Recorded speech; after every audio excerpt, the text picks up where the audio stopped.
एकादशी ज्येष्ठ मास के शुक्ल पक्ष की एकादशी तिथि को मनाई जाती है। इस साल यह व्रत विशेष रूप से महत्वपूर्ण है क्योंकि इस बार ये 2 दिनों तक मनाया जाएगा।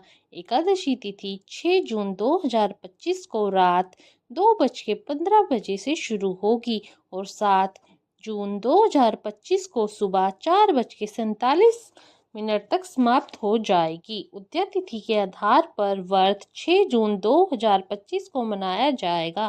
वैष्णव संप्रदाय के लिए 7 जून को भी मनाया जाएगा। निर्जला एकादशी हिंदू धर्म में सबसे कठिन और महत्वपूर्ण एकादशियों में से एक मानी जाती है। निर्जला का अर्थ है बिना जल के, अर्थात इस व्रत में भक्त ना तो भोजन करते हैं और ना ही पानी ग्रहण करते हैं। ये व्रत भगवान विष्णु और माता लक्ष्मी को समर्पित है। मान्यता है कि इस एकादशी का व्रत रखने से साल की सभी 24 एकादशियों का पुण्य प्राप्त हो जाता है।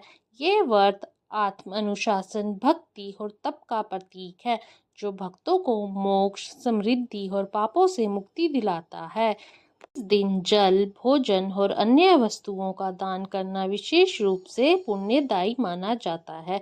विशेषकर जल का दान करने से पितृ दोष और चंद्र दोष के प्रभाव कम होते हैं। निर्जला एकादशी की कथा महाभारत के पांडव भाई भीम से जुड़ी है, इसलिए इसे भीमसेनी या पांडव एकादशी भी कहा जाता है। निर्जला एकादशी के से एक दिन पहले हल्का भोजन करें और खूब पानी पिए। जल युक्त फल जैसे तरबूज और खीरा खाएं ताकि शरीर में जल की कमी ना हो। व्रत के दिन ब्रह्म मुहूर्त में स्नान करें। भगवान विष्णु के समक्ष व्रत का संकल्प ले। संकल्प में कहें कि आप ये व्रत भगवान विष्णु और माता लक्ष्मी की कृपा के लिए रख रहे हैं। एक स्वच्छ स्थान पर भगवान विष्णु और माता लक्ष्मी की मूर्ति या चित्र स्थापित करें।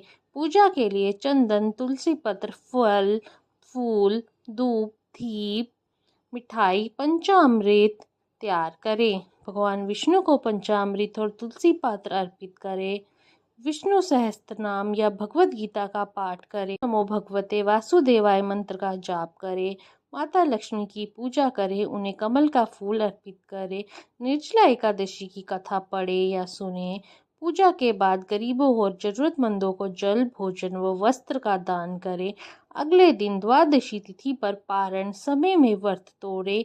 सबसे पहले जल और फिर हल्का भोजन ग्रहण करें।